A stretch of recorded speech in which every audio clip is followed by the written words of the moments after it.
WikiLeaks plans to release the largest cache of classified U.S. documents in history tomorrow. The group is expected to post up to 400,000 intelligence reports on the Iraq War. These reports prove that the US authorities were recording official statistics of Iraqi deaths, something which they have always denied. The filed reports identify all civilian and insurgent casualties, as well as coalition forces wounded and killed in action.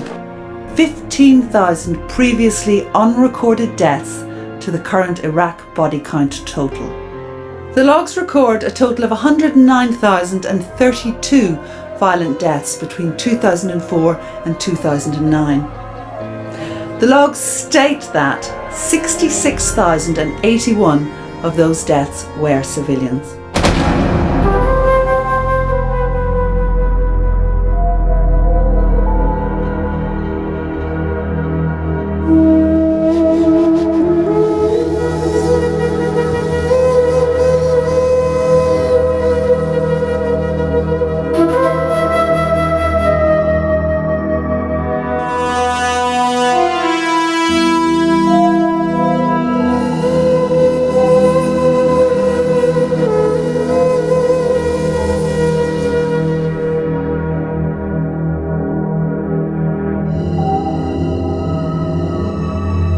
Gillespie did not ask for an audience with the president. She was summoned by the president. And technically speaking, as a diplomat, I know that when a head of state summons an ambassador to his office, that means that he wants to pass a message through the ambassador to his or her head of state. Therefore, the ambassador doesn't have anything to say in substance. You see, technically speaking, any diplomat knows this fact. So the president wanted to see the American ambassador to pass through her a message to President Bush, not to receive or to hear anything of substance from her. And she would not change the diplomatic rules in such an occasion. The president wanted to tell President George Bush that Iraq is not the enemy of the United States. We would like to have good relations with the United States. We already had during the Reagan administration from 1984 till 1989 when Bush came to power. But you know our policy, we are independent. We would like to have equal relations with the United States based on joint respect, mutual respect of sovereignty, mutual national interest, mutual Arab-American interest. And that was a policy well known, you see, about Iraq and the position of Iraq. He just wanted to confirm this fact, fearing that there might be some confusion in the minds of the American administration that Iraq is against the United States for other reasons than its sovereignty and national integrity and national interest. That's it. Her response was that she knows that the United States would like to have good relations with Iraq. About the Kuwaiti issues, she said, usually we do not interfere in the border dispute between Iraq and Kuwait since 1960, when she was a young diplomat working in the American embassy in Kuwait. And that's it. About the developments during the interview, a call came from President Mubarak by phone, and the president left the meeting to answer the call. And when he returned, he said, President Mubarak just told me that he has arranged a meeting between a high-level Iraqi delegation and the Kuwaiti delegation in Jeddah a few days later. And she said, oh, that's good news. And then she excused herself, left the meeting. A couple of days later, she came to see me in the foreign ministry and to say goodbye because she was enjoying her summer vacation.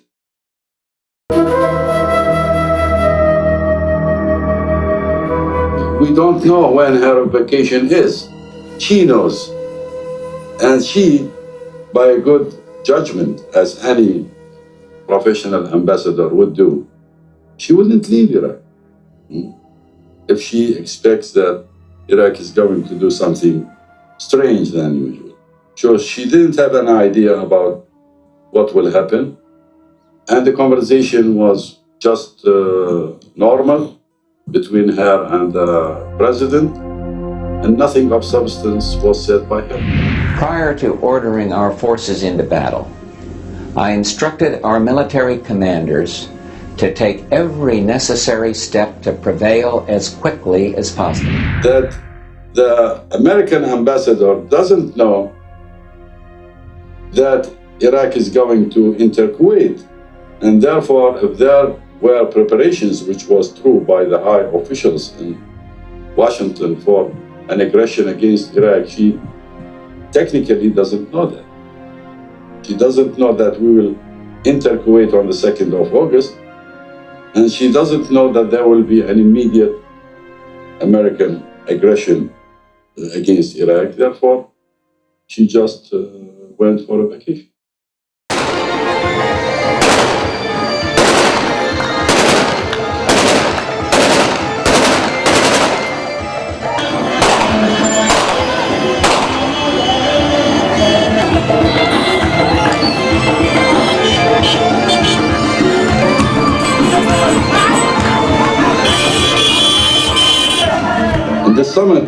The Arab Summit, which was held in late May in Baghdad, in the presence of the Sheikh of Kuwait and all the Arab leaders, the president warned about that.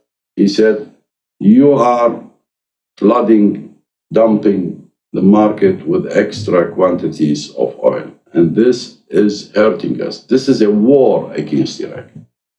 If you don't intend to wage a war against Iraq, please change this policy. Please. This is documented in video. It's sound and picture in the deliberations of the Arab Summit. In his speech on the occasion, anniversary of the revolution on the 17th of July, 1990, the president also mentioned that and warned that if you don't change this policy, this is a war against it. And when our delegation met with the Kuwaiti delegation in Jeddah, our delegation, headed by Vice Chairman of the Revolution Command Council, Mr. Izzat Ibrahim, told the Kuwaiti Crown Prince Sheikh Saad that you are waging a war against Iraq. You are stealing the wealth of Iraq through the Rumaila field. You have taken more and more Iraqi territory, you see. You just move gradually during our occupation in the war with Iran. You were changing the frontiers by building police stations farther than the situation which was before the war of 1980, etc. So the Kuwaitis were waging a war against Iraq. And the essence of our decision, of our action against Kuwait was defensive, not offensive. We do not need Kuwait for its oil, because some people say that Iraq was greedy.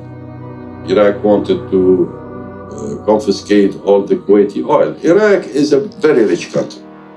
The reserves of oil in Iraq are either the first or the second, which means billions and billions of barrels.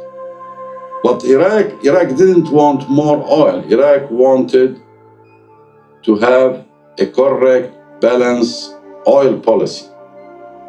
And that was the position of Iraq in all the OPEC deliberations. We never asked for a great jump in prices, because we knew and we still know that there should be a balanced oil market in which both the producers and the consumers have balanced interests. No higher prices No high prices on the one hand, and no low prices on the other. Kuwait was violating all those things in order, as I said, to bring about an economic collapse as a preparation to destroy Iraq. And it was clear that the Americans were preparing to destroy Iraq, pushed by the Zionists in the United States, by Israel. The big problems is, and here goes the grenade, Israel. The second you mention the word Israel, the nation Israel, the concept Israel, many in the American press become very defensive. We're not allowed to be highly critical of the state of Israel. And the other thing we're not allowed to do is discuss the notion that Israel and the notion of Israeli interests may in fact be dictating what America is doing. That what we're doing in the Middle East. And there were a great number of signals in there. For instance, I give you one example. We entered Kuwait in August 1990. In April 1990, major American newspapers like Newsweek, like US News and World Report, were writing articles that Saddam Hussein is the most dangerous man in the world, that Saddam Hussein is the enemy of the people, etc., etc. And there was a severe campaign against President Saddam Hussein and Iraq in the pro-Israeli, pro-Zionist media in Europe, as well as in the United States. Why, if you ask me why? The reason was not Kuwait. At that time, Kuwait was not the issue. The reason was Iraq's technological development.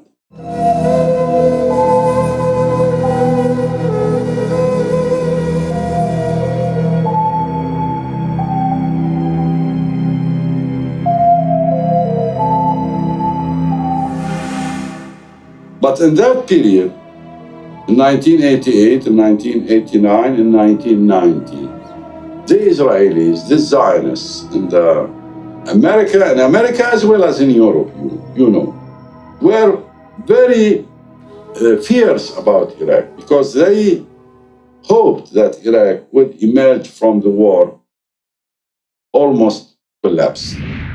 I would challenge the New York Times to sit down and do a critical story on Israel, on the role of Israel's influence, the role that Israel plays in influencing American foreign policy. There's nothing wrong with Israel trying to influence American foreign policy. We make that clear. The British seek to influence our foreign policy. The French seek to influence our foreign policy.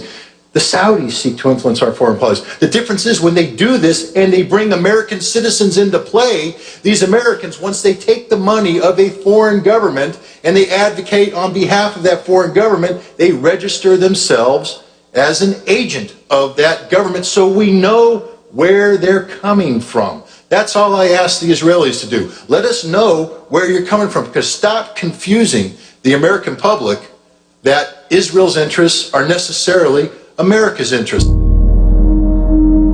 When Iraq emerged victorious, strong, healthy, with a great political support from the Arab world, they realized that Iraq has become a danger to Israel and to the illegitimate American interests in the Gulf. When Iraq speaks about balanced oil prices, balanced oil policy, what does that mean?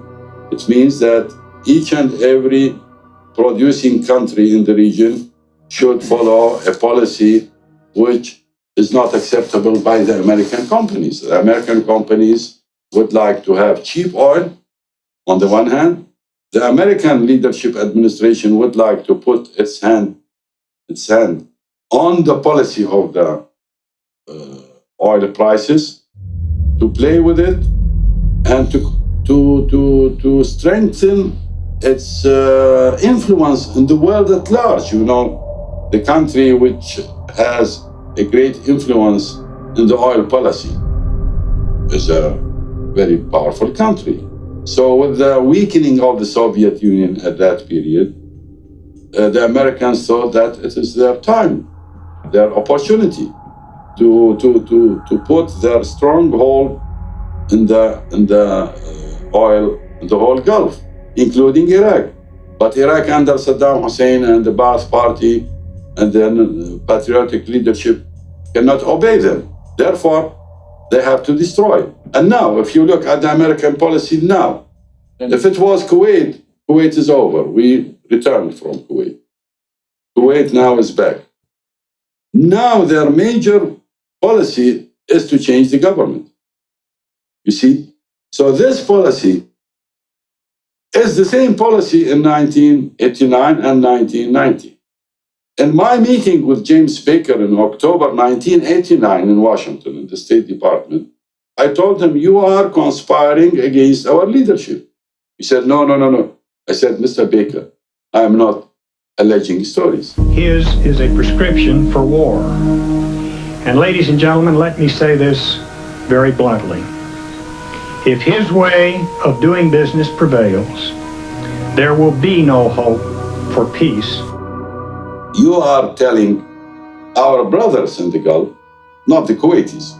There were other states in the Gulf who were telling us that the Americans, the American ambassadors in many states was telling the leaders, the sheikhs and the ministers of those, beware of Iraq. Iraq is dangerous. And they were surprised because Iraq actually defended them, protected them from the Iranian expansionists. Nobody would do that unless he has an ominous policy, a policy which is based on conspiracy.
President Bush and top administration officials made a total of 935 false statements about Iraq's alleged national security threat in the 2 years following the 9/11 attacks. President Bush made the most false statements, 260. Colin Powell, his then Secretary of State, made 254 false statements. The authors of the study conclude, quote, the cumulative effect of these false statements, amplified by thousands of news stories and broadcasts, was massive, with the media coverage creating an almost impenetrable din for several critical months in the run-up to war.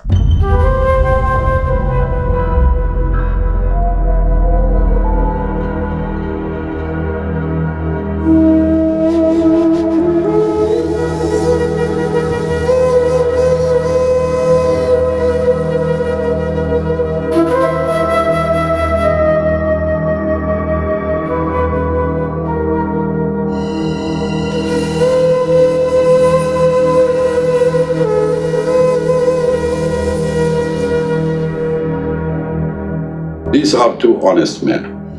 They worked here as representatives of the United Nations to coordinate what's called the humanitarian program, the MOU, based on 986, Resolution 986 of 1995.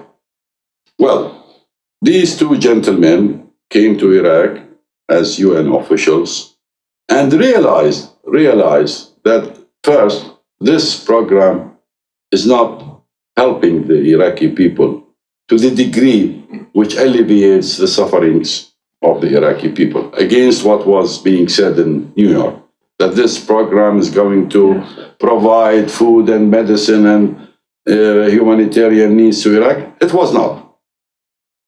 Secondly, they realized a lot of wrongdoings by the United Nations headquarters and by a number of agencies which were implementing the program, which were not in conformity with the values of the United Nations as mentioned in the charter, were not, they were biased against Iraq, etc., etc. And out of their conscience, they resigned. They protested.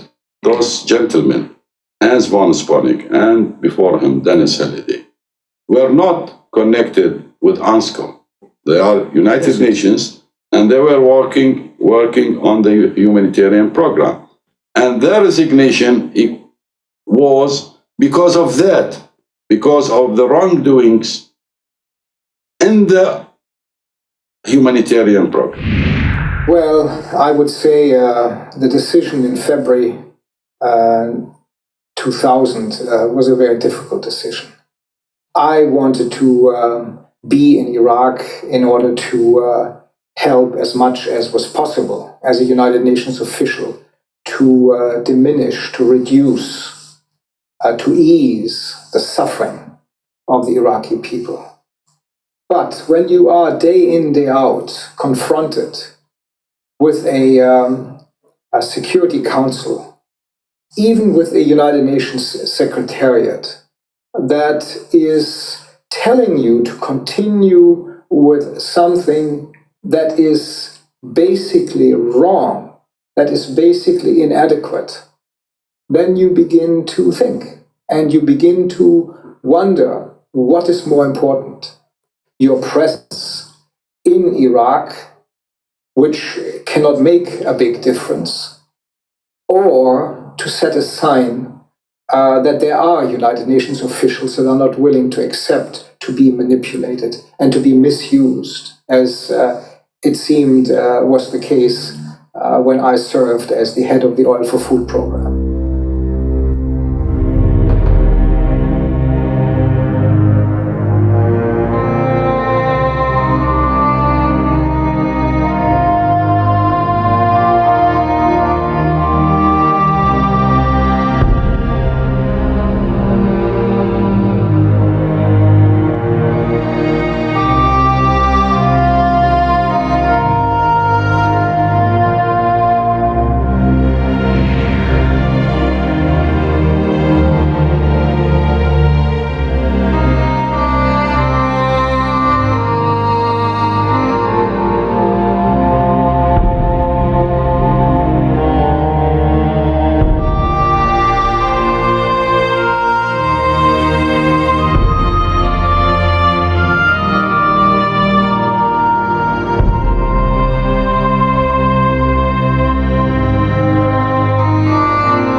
Protested against the practices of the headquarters of New York and the practices of the Security Council, biased practices of the Security Council against Iraq.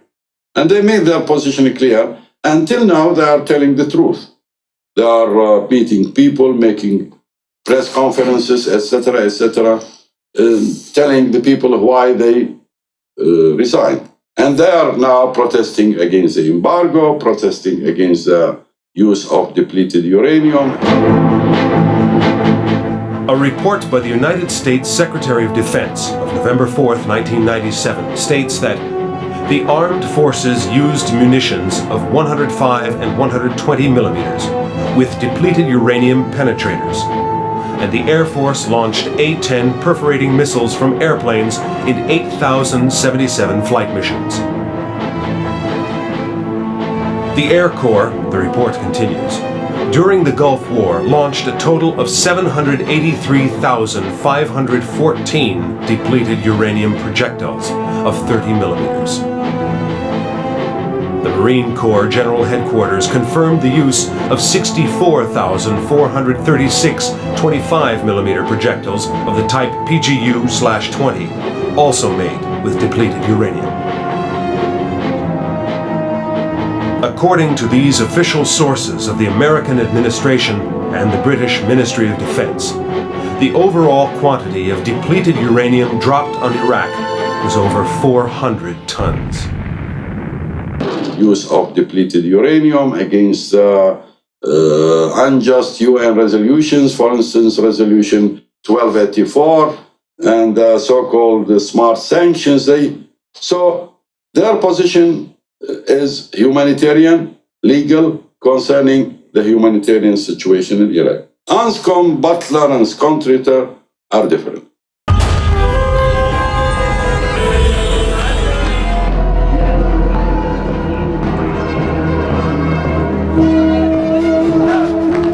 Anscombe, Butler, and Scontrator are different.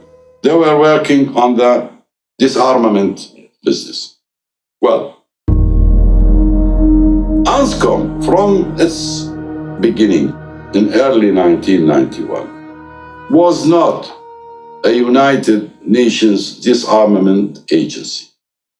The first major inspector who came to Iraq working for the International Nuclear Agency in Vienna was David Kay.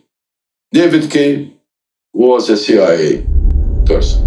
I made a press conference sometime in July, I think, 1991, and I said, David Kay, the chief inspector, is a CIA, and I read his CV in the press conference, in which international journalists were present.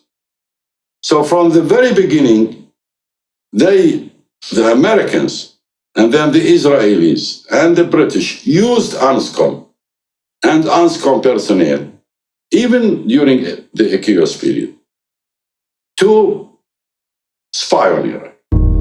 Echios is a friend of America, and all the Swede experts who were working in Anscombe were pro-American. So he resigned. He resigned his job.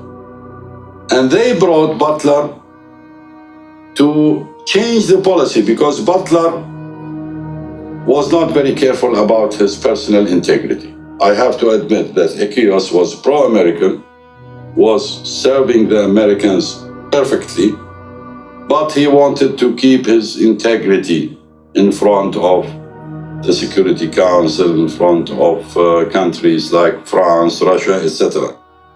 So he was very cautious not to go too far. For instance, during the whole period when Echios was chief executive, he didn't ask to inspect the presidential palace, for instance. He didn't ask to inspect a ministry, except one incident, one occasion when he wanted to inspect the Ministry of Agriculture. But when Butler came, they used Butler as a bull to provoke the Iraqis. April 3rd, 1991. The Security Council's Resolution 687 calls for the constitution of a special UN commission to proceed to an immediate inspection of Iraq's biological, nuclear, and chemical warfare capacity. This resolution entrusts Iraq's disarmament to the International Atomic Energy Agency, IAEA, and a special ad hoc commission, the UNSCOM.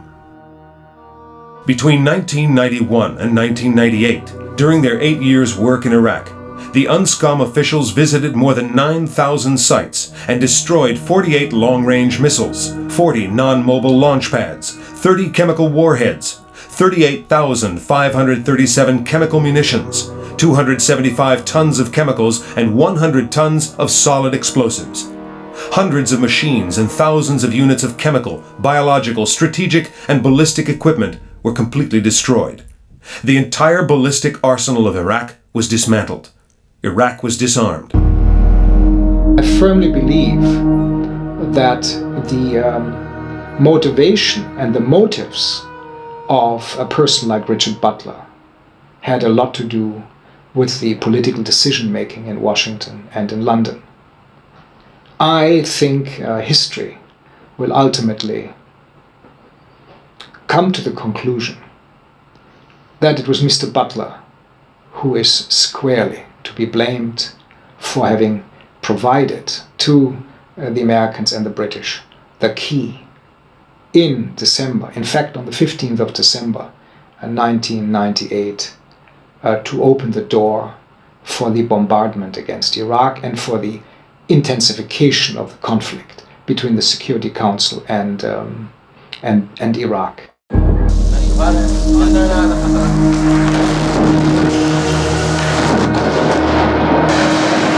on! Ali, come on!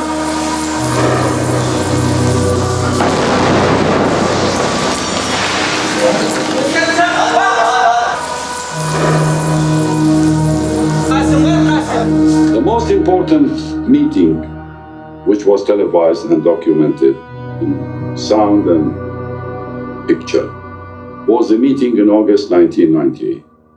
And after that, when we had a big crisis with UNSCOM. Now, you have asked me to go to the Security Council now and report to them what you call the truth. I have told you that I am not able to do that now on the basis of the present level of verification. I ask you to report the truth, not my truth, the truth. There is the truth that the weapons are destroyed, the equipment which were used in the production of those weapons were destroyed. The monitoring system for 4 years has not detected any violation on Iraq's side of the requirements of Resolution 687. This is the truth. It's not Tariq Aziz's truth. It's the truth. You know, from the very beginning of Butler's taking this job, we used, as I had agreed before him with Rolf Ekios, that we have joint meetings every 2 months. And all those joint meetings were televised. We have videos.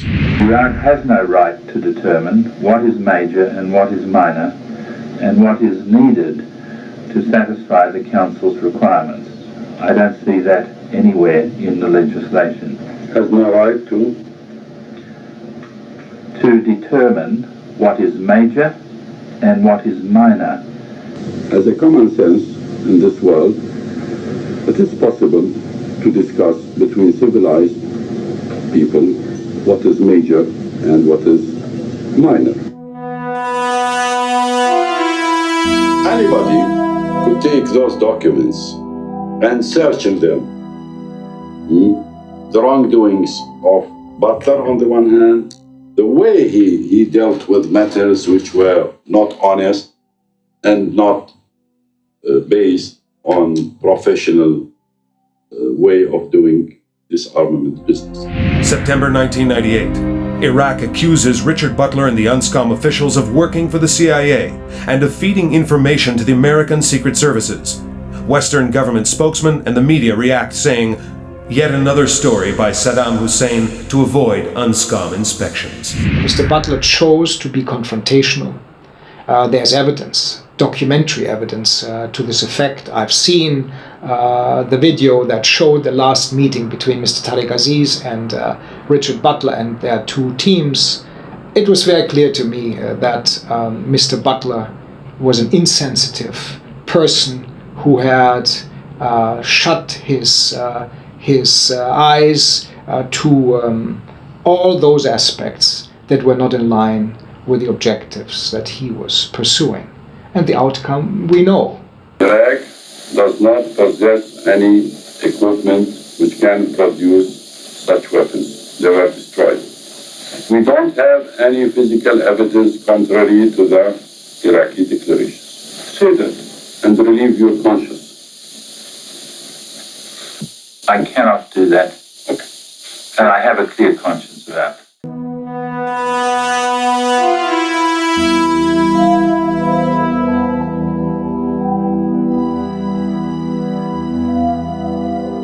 He was collaborating with the Americans and the British to bomb Iraq. And this is not an honest act by a UN official. So he was not a UN official. He was a spy, an agent working for Washington and London and Tel Aviv. He did that. He withdrew the staff of his group, which was a United Nations body under the United Nations, without telling the Secretary General of the United Nations, without informing the Security Council and asking its instructions there. Which means that this person was an agent of Washington and London and Tel Aviv. The United States knows that Iraq has weapons of mass destruction. Any country on the face of the earth with an active intelligence program knows that Iraq has weapons of mass destruction. There is no doubt that Saddam Hussein now has weapons of mass destruction. There is no doubt that he is amassing them to use against our friends, against our allies, and against us. The choice is his. And if he does not disarm, the United States of America will lead a coalition and disarm him in the name of peace. 1998. Scott Ritter, Chief UNSCOM Inspector, hands in his resignation and declares that several members of the UN Commission have indeed been working for the CIA. The Baghdad government's declarations made several months before were therefore well-founded.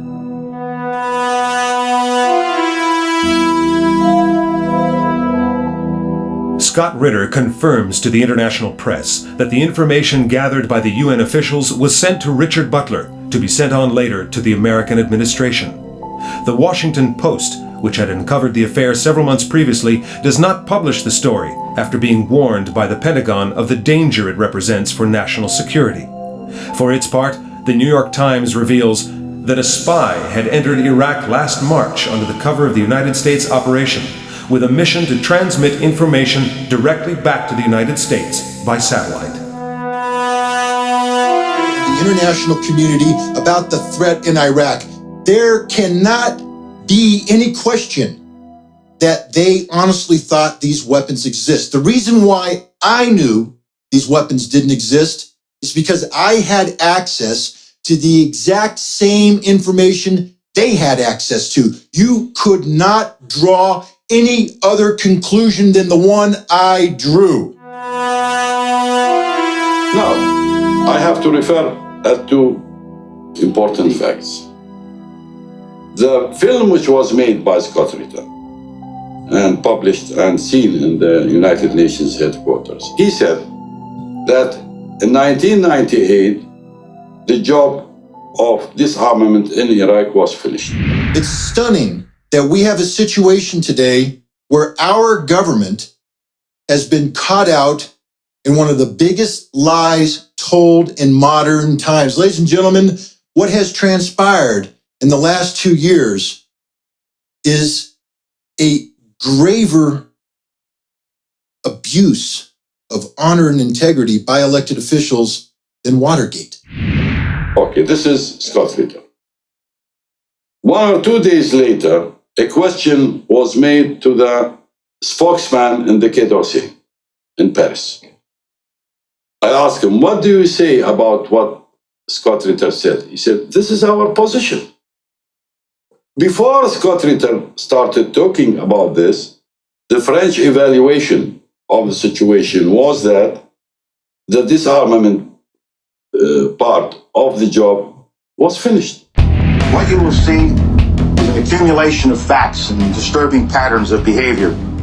The facts in Iraq's behavior demonstrate that Saddam Hussein and his regime have made no effort to disarm as required by the international community.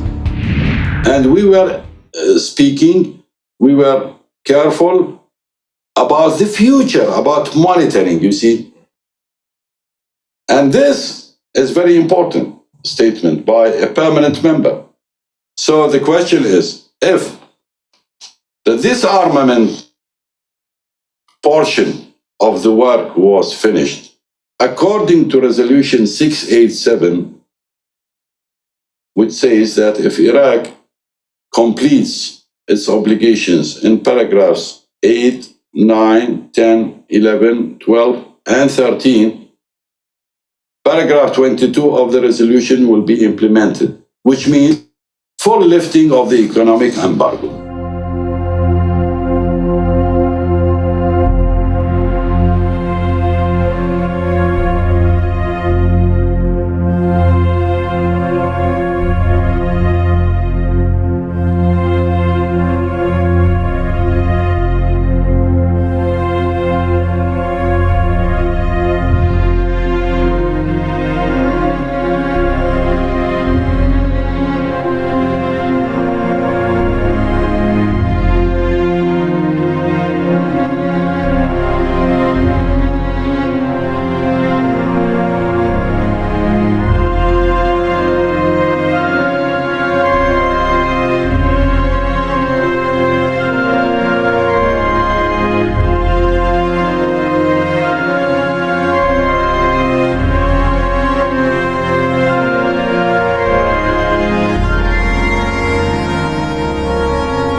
Comes from Iraq.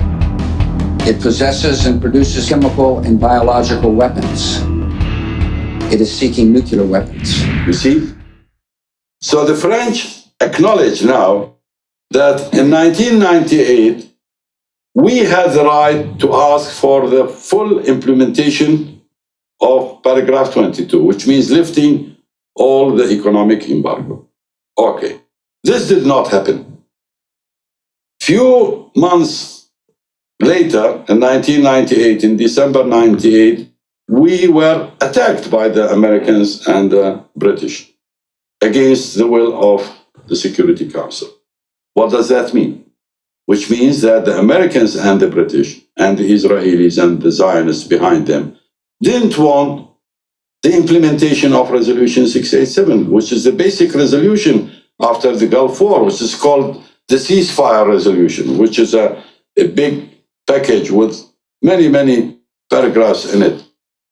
So Iraq was eligible to lift the sanctions imposed on it in 1998, at least, according to Scott Ritter, who was the chief inspector and a very important figure in ANSCOM, and according to the French. And that was also the idea, the point of view of Russia and China as permanent members in the Security Council. So that means that there was a conspiracy to keep the situation as it is, to drag on the sanctions. And therefore, upon the French declaration lately, Resolution 1284, which was decided by the Security Council in 1999, is illegal. The Commission works in a way which is outside normal international law, the legal methods. The Iraqi government is not properly represented, not given proper notice of these claims that have been made against it. Billions of dollars have been paid out without adequate explanation or an opportunity for Iraq to defend itself and justify or have justified the size of these payments. I think it's an embarrassment to the international community and the United Nations. It's another sign that the UN has been corrupted and is being used by the United States to destroy this people, this country, this economy. It's another tragedy, I think, in the coffin, so to speak, another nail in the coffin of the United Nations. And the cost to the people of Iraq is very real. Children are dying in this country for lack of investment in infrastructure, in education and in healthcare, water systems. Meantime, the money is being paid to wealthy business people or to states or to corporations that either can wait or should not be compensated necessarily at all, or at least not in those amounts.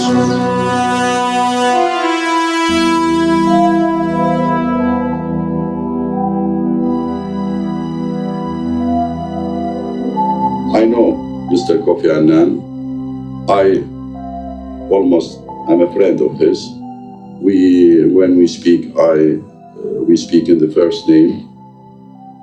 But the Secretary General of the United Nations is like the Roman governor during the crucifixion of Jesus Christ.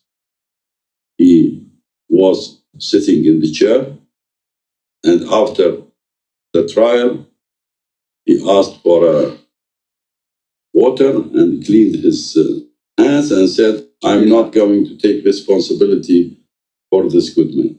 The Secretary General of the United Nations, if he were a strong and brave person, he would comment all those violations of the charter upon which he was elected for this job.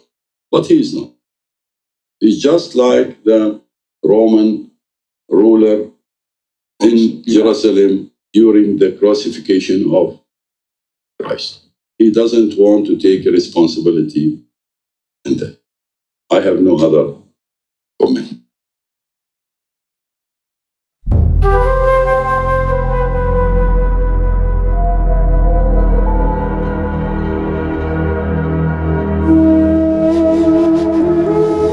The Iraqi regime was required to destroy its weapons of mass destruction, to cease all development of such weapons, and to stop all support for terrorist groups. The Iraqi regime has violated all of those obligations. We know that the regime has produced thousands of tons of chemical agents, including mustard gas, sarin nerve gas, VX nerve gas, that the Iraqi regime continues to possess and conceal some of the most lethal weapons ever devised. And they found the Bush administration made a whopping, unbelievable 935 false statements in that time period. Now, Mr. Cheney, I think, who did not really feel that he supported our work. When we met him just before seeing the president, he said to Will Bardet and myself that we will not hesitate to discredit you in favor of disarmament.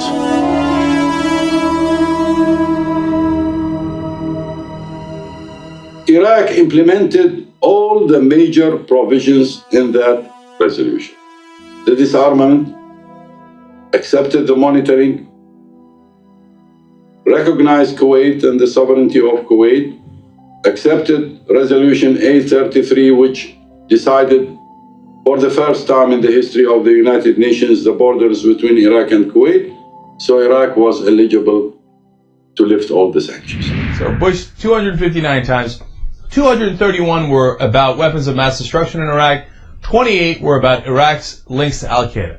By the way, Bush, after conceding that Iraq and Al-Qaeda had no links whatsoever before the war, said, yeah, but I never said that they had any links.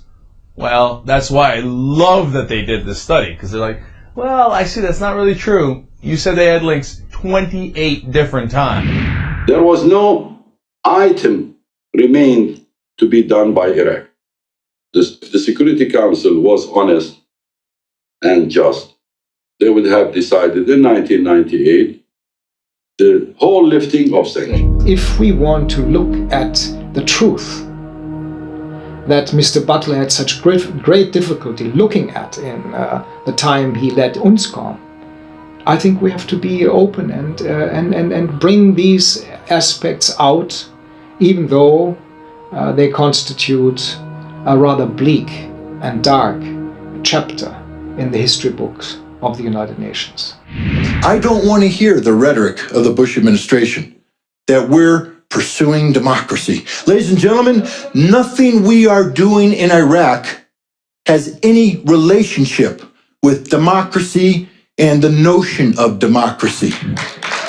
What we are doing in Iraq is a perversion of democracy. I have to say, there is a serious and just criticism of the position of France.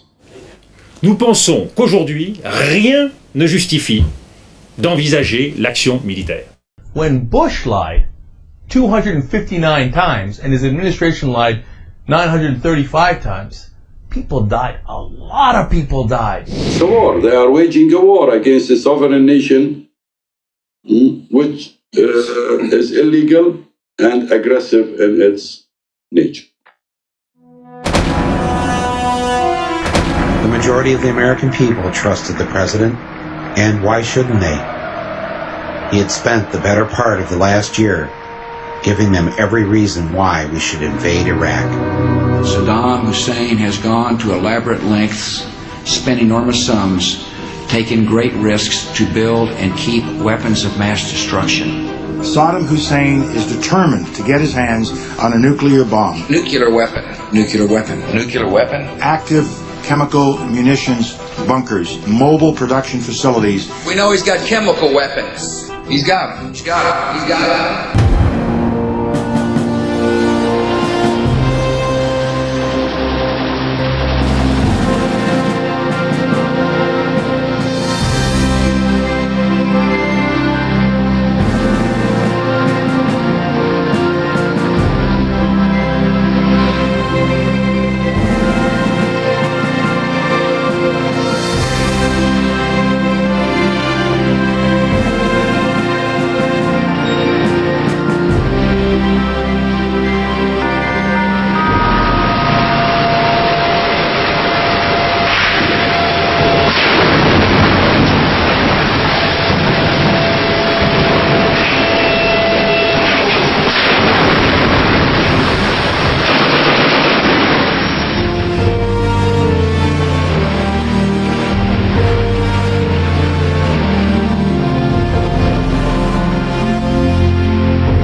The detainee was blindfolded, beaten about the feet and legs with a blunt object, punched in the face and head.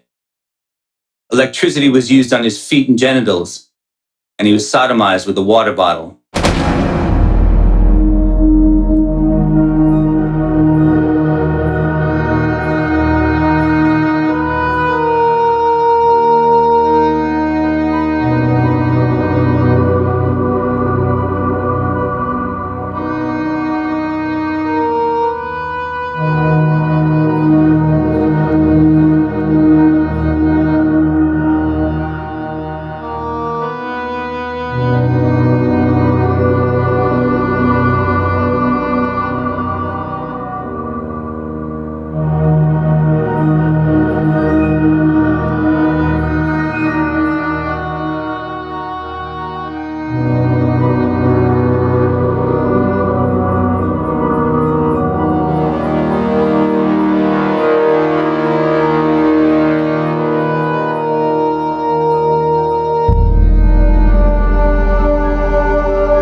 Christians are perfect and quite normal. This is not strange in Iraq, I tell you. I have to speak about my country, my nation, and then my government. Because when I was a young child, I didn't feel that I am a person in a minority.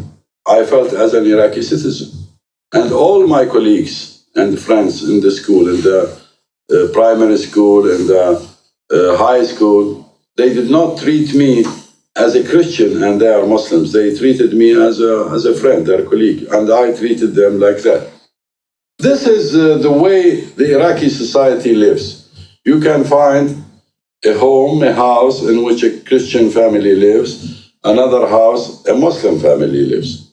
They are friends, they love each other, sometimes they are partners in businesses, and the two sides respect the beliefs of each other, you see.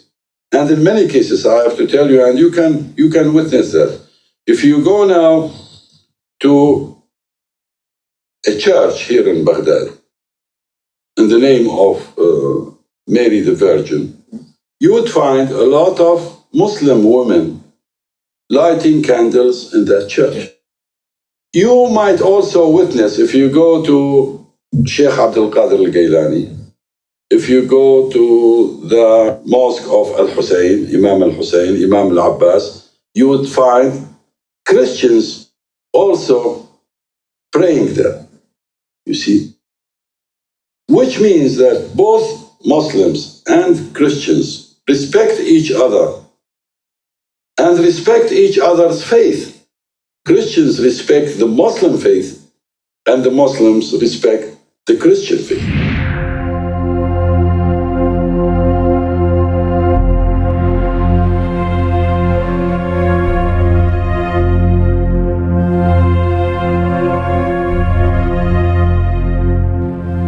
Devo dire, io appartengo a questa generazione che ricorda bene, ha vissuto, grazie a Dio sopravvissuto, la seconda guerra mondiale.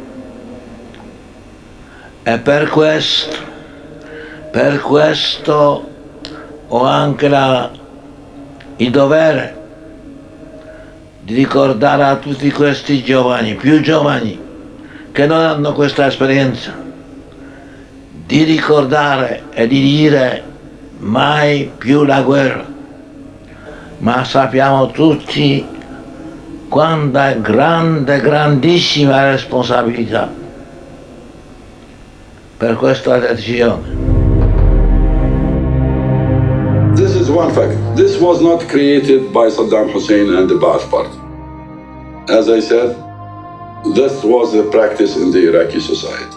Whoever speaks about discrimination of minorities or people of different faith is a big liar. He's a liar because neither the Sunnis persecute or discriminate the Shiites and the vice versa, not the Muslims and the Christians.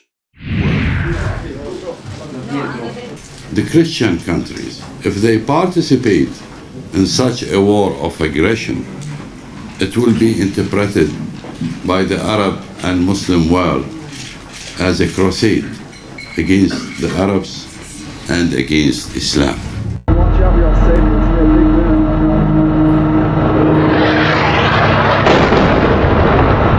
Woo-hoo! Badass!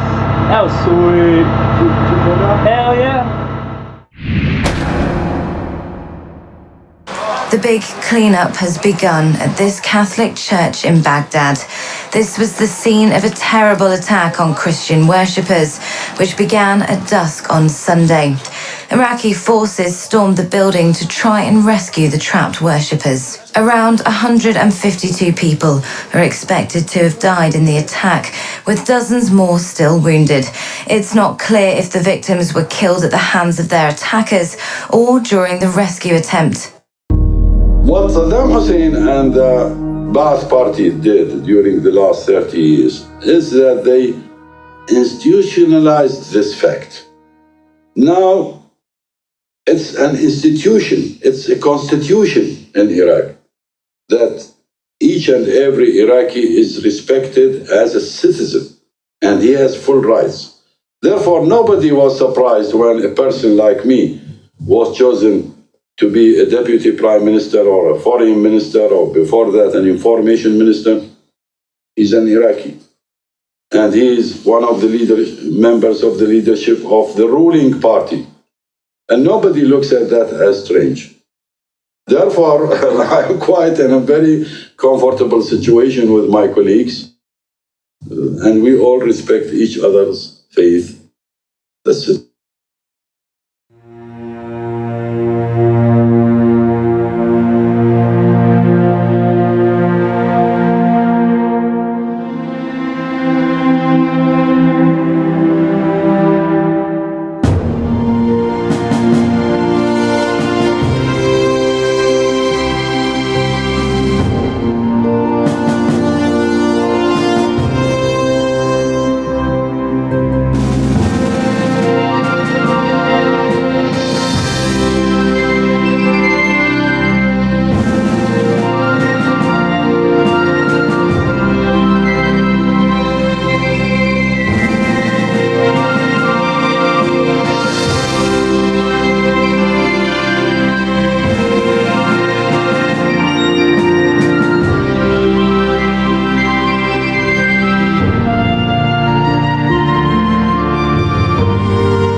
شكرا جزيلا.